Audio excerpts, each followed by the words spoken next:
오늘 우리에게 주신 하나님 말씀은 예레미야 41장 1절에서 3절입니다. 구약성경 예레미야 41장 1절에서 3절까지 읽겠습니다. 시작. 일곱째 달에 왕의 종친 엘리사마의 손자요 느다나의 아들로서 왕의 장관이 이스마엘이 10사람과 함께 미스바로 가서 아히감의 아들 그드랴에게 이르러 미스바에서 함께 떡을 먹다가 느다나의 아들 이스마엘과 그와 함께 있던 10사람이 일어나서 바벨론의 왕의 그 땅을 위임했던 사반의 손자 아히감의 아들 그드랴를 칼로 쳐 죽였고, 이스마엘이 또 미스바에서 그드랴와 함께 있던 모든 유다 사람과 거기에 있는 갈대아 군사를 죽였더라. 아멘. 오늘 새벽에 예배하신 하나님의 은혜가 우리 성도님들께 함께 하시기를 예수님 이름으로 축복합니다. 아멘. 자, 바벨론 제국이 유다를 무너뜨리고 나서 그 남은 자를 통치하도록 총독을 세우는데 그 사람의 이름이 그다리아입니다. 예레미야 선지자도 미스바로 돌아갔을 때 그다리아에게로 갔었습니다. 그런데 그다리아 총독의 통치 기반이 약할 수밖에 없었죠. 우선 바벨론이 세운 사람이고 여전히 남아있는 후손들은 그를 적대시했을 것이 분명하기 때문에 그렇습니다. 그 중에 대표적인 사람이 왕족 중에 한 사람 이스마엘이라고 하는 사람입니다. 그다리아 입장에서는 이스마엘이라고 하는 사람이 그 지역에 힘이 있는 사람이니까 잘 지내야 할 필요가 있었을 겁니다. 통치를 원활하게 하기 위해서라도. 그래서 그와 함께 잔치를 베풀며 떡을 먹고 있는 상황 가운데 긴장을 잠깐 놓은 틈을 타서 이스마엘이 자기와 함께 온 사람들이 그다리아를 죽입니다.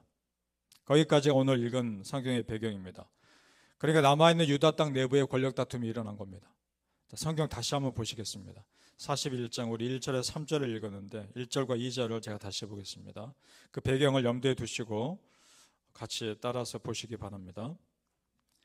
일곱째 달에 왕의 종친 엘리사마의 손자요 느다나의 아들로서 왕의 장관인 이스마엘이 10사람과 함께 미스바로 가서 아히감의 아들 그다리아에게 이르러 미스바에서 함께 떡을 먹다가 느다나의 아들 이스마엘과 그와 함께 했던 10사람이 일어나서 바벨론의 왕의 그 땅을 위임했던 사반의 손자 아히감의 아들 그다리아를 칼로 쳐 죽였고. 자, 이 내용입니다. 자, 보셔요. 그런데 문제가 그 과정 가운데서 3절에도 나와 있는데 갈대아 군사를 죽입니다. 갈대아 군사는 바벨론이 남기고 온 군사를 말합니다. 최소한의 호위 군사를 바벨론 제국이 남기고 갔겠죠. 그 반란의 과정에서 죽입니다. 그런데 이것이 알려지게 되면 다시 쳐들어올 것이 분명한 거 아닙니까? 그래서 생각보다 일이 커진 겁니다. 그래서 이 죽임, 암살을 주도했던 이스마엘이라는 사람이 남은 백성들과 함께 암몬 족속에게로 망명을 떠나려고 합니다. 자, 그런데 이 상황을 한번 쭉 보시기 바랍니다. 예레미야가 예언한 대로 나라가 망했습니다. 그리고 예레미야가 예언한 대로 사람들이 포로로 끌려갔습니다. 그러면 지금 이 모든 상황 하나님께서 허락하신 상황으로 받아들이는 게 맞는 거 아닙니까? 하나님 말씀하신 거니까. 그렇다면 그다리아 총독을 협조하는 것이 맞는 겁니다. 하나님 말씀에 순종한다면. 그러니까 이 이스마엘이라는 사람은 여전히 하나님 말씀 듣지 않는 사람입니다. 그가 신실하지 않는 사람이라는 것은 13절을 보아서도 압니다. 13절을 보십시오. 13절이 힌트가 됩니다. 같이 읽죠. 시작. 이스마엘과 함께 했던 모든 백성이 기레야 아들 요하난과 그와 함께 했던 모든 군 지휘관을 보고 기뻐한지라. 그러니까 이스마엘 말고 반대되는 세력이 요하난이라고 하는 사람을 중심으로 또 있었던 겁니다. 그러니까 지금 그다리아 총독이 죽고 나서 어쩔 수 없이 이스마엘이라는 사람을 따르던 백성들이 또 다른 반대 세력을 만나니까 주저하지 않고 이스마엘을 떠난 겁니다. 그럼 이스마엘이 어떤 리더십을 가진 사람인지 알 수 있게 되는 거죠. 하나님 앞에서나 사람 앞에서나 신실하지 않았던 겁니다. 그래서 주저없이 사람들이 떠납니다.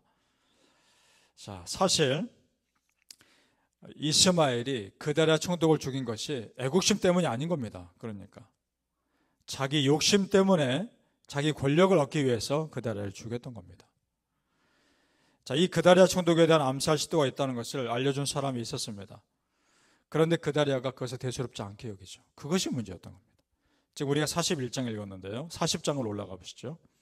40장 13절에서 14절. 거기에 자세한 내용이 나옵니다. 거기 요하난이 등장합니다. 40장 13절에서 14절 같이 있습니다. 시작.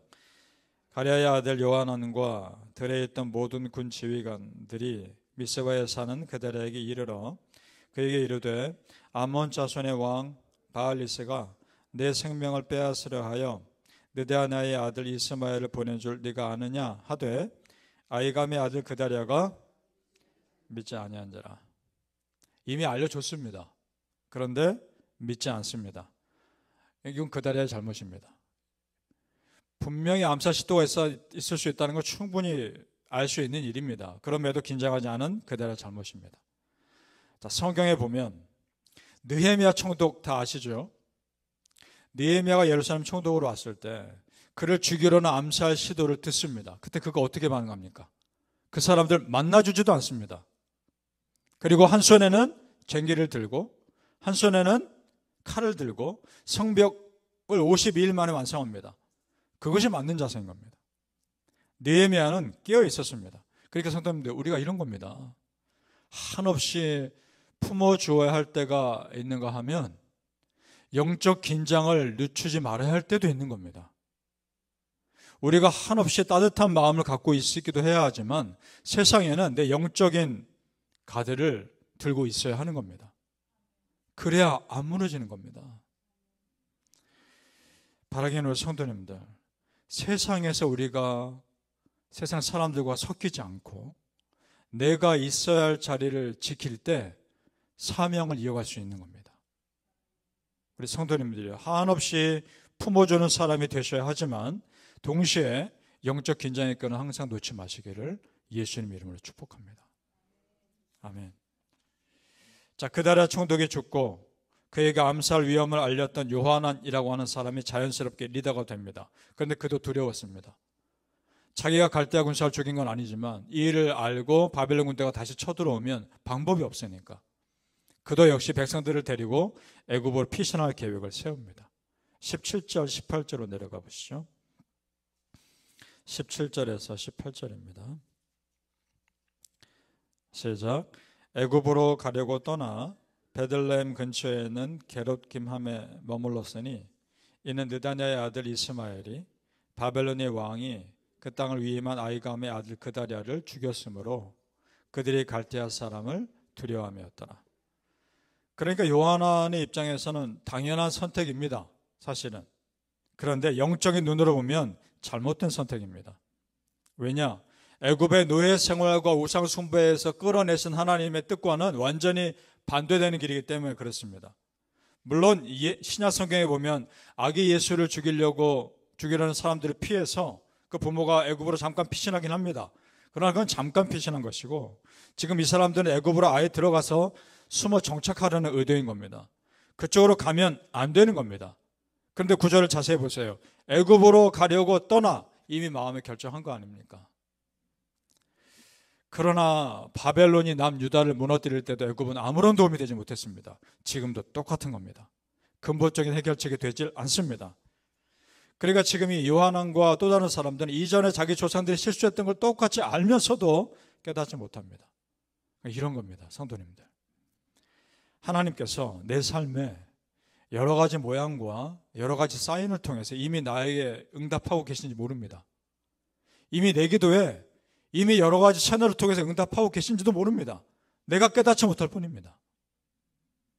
따라 지금 되어가는 상황을 보며 기도하면서 하나님의 메시지를 캐치하시기 바랍니다. 이미 사인을 계속해서 나에게 주고 계시는 사인들이 있다는 겁니다. 하나님은 사람을 통해서도 일하시고요.